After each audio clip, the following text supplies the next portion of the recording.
Have you ever went and looked for the Bondo ape? No, I know what it is, but no, never gone and looked for it. They're sure that's a real thing. Really? Yeah, they've got skulls and hair samples and photographs and video.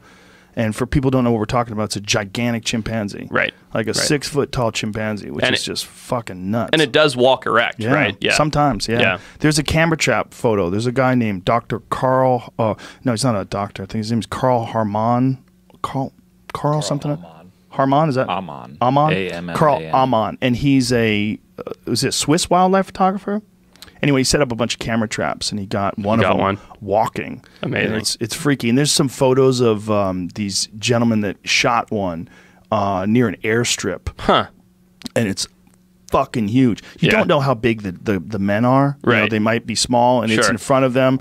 But it is, without a doubt, like one of the biggest chimpanzees you've ever seen in your life. And it's, they have a crest on their head. Their skull has a crest like a gorilla. Huh. Yeah, it has like the bone of the skull. It kind of fuses up. Yeah, interesting. Do you have a picture of that? I'd love to see it. I'm not familiar with the anatomy of them. Yeah, it's really interesting because I think for the longest time they didn't think they were real. It's a part of that Michael Crichton book, Congo. Okay. Remember there was a really terrible movie that was made? I know the book Look at the size of that fucker. Yeah, that's insane. Yeah, that's one of them. And that doesn't look like forced perspective. You know what I mean? No. It looks like they're right in front of them.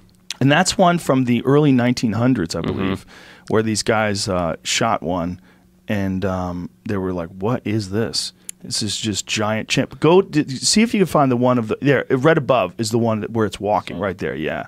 Oh, that's the camera trap. Wow. The thing walking. And he's erect. Yeah, he's erect, and he's, you know, is he? These people that one of the sightings, they saw one walk by a truck, like walk across a road. They said it was the same height as the truck. That's insane. So they have like a Toyota Helix or something like that, and it's literally the height, like a 6 foot tall man, but a giant chimp. And I mean, you know, to go back to the Bigfoot thing, you can totally see where we get that from, right? Oh, for sure. You look at this huge primate that's the size of a human being, and your brain instantly goes, it's mythological. And I'm pretty sure that they didn't have photos of this thing until the 20th century.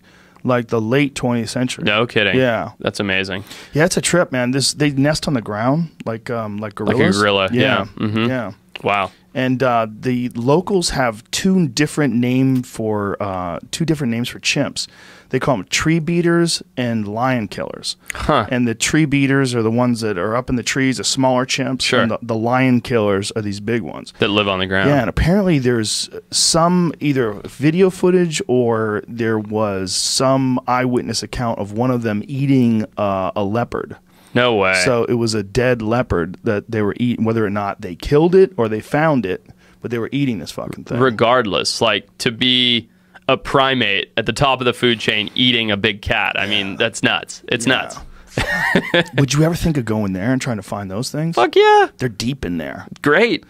Yeah. I think they're in a place called Bili in the Congo. That's where they think they are. They've isolated a population of them there. Really? My mom just got back from the Congo, and she still does like her own adventure stuff, and she was saying it's just like, she's been all over as well. She's like, it's mind-blowing. Like there's so much remoteness and unstudied area that there could be all kinds of things. God damn.